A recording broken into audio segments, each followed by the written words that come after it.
तर आता मगाशीच आपण बातमी पाहिली असेल का देवराम लांडे यांना एमसीआर झालेला आहे. मॅजिस्ट्रेट को कस्टडी रिमांड दिलेला आहे. म्हणजेच त्यांची आता रवानगी येरवडा कारागृहामध्ये करण्यात येणार आहे. त्यांना मगाशी जुन्नर पोलीस स्टेशनमध्ये बसवण्यात आलं होतं. त्यापूर्वी त्यांना कोर्टात नेलं होतं. फार फार तर 5 मिनिटं त्यांना तिथं ठेवलं.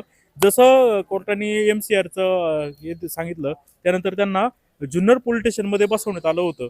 आम्ही पाहिलं तर त्यांच्या हाताला सलाईन देखील लावलेलं आहे आणि त्यांचं बीपी 500च्या सॉरी त्यांचं शुगर 500च्या वर गेलं, बीपी देखील आहे, परंतु ते स्टेबल दिसत आहेत. आणि यानंतर बराच टाइम झाला का कोर्टाकडून जे एमसीआरची ऑर्डर येणं होतं ती काय आल्या नसल्यामुळे त्यांना इथं ठेवण्यात आलेलं आहे.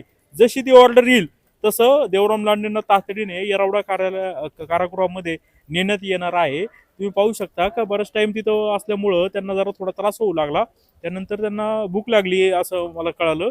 त्यामुळे त्यांना जेवण्यासाठी परत आता इथे या कस्टडीमध्ये आणण्यात आलेलं आहे या ठिकाणी. आणि देवराम लांडे आपण इथं पाहू शकता ते उभे आहेत. बहुतेक त्यांचं जेवण झालेलं आहे. हे पहा तिथं देवराम लांडे दिसत आहेत आणि उपकारागृह जुन्नर इथं त्यांना ठेवण्यात आलेले आहे. जर तुम्ही झूम करून पाहिलं तर देवराम लांडे तुम्हाला व्यवस्थित दिसू शकतील.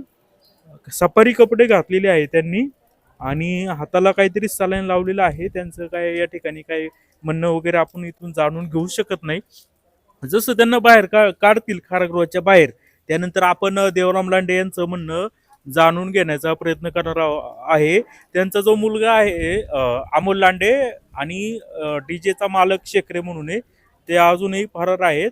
पोलीस त्यांचा शोध घेत आहे आणि देवराम लांडे यांचे अनेक चाहते वर्ग या ठिकाणी जर तुम्ही पाहिलं तर हे ठिकाणी थांबलेले आहेत. म्हणजे जे रोजाने कामाला जातात महिला त्या देखील त्या ठिकाणी मोठ्या गोळक्यानी थांबलेल्या आहेत. परंतु आता ती जो मृत्यूची घटना घडलेली होती त्या कुटुंबाला देवराम लांडेंनी दत्तक घ्यावं अशी मागणी देवराम लांडेंचे जे काही समर्थक आहेत ते देखील करत आहेत.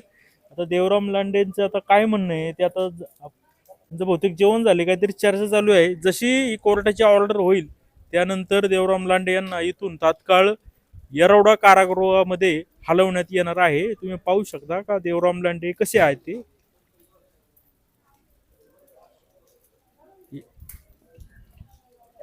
एक बेकायदेशीर डीजे लावण्याचा हा परिणाम आहे आणि या डीजेच्या अपघातामध्ये एका युवकाचा मृत्यू झाला. डीजे लावला नसता तर ही एका व्यक्तीचा जीव गेला नसता आणि आज ही देवराम लांडे नाही तर जेलमध्ये थांबायची वेळ आली असती.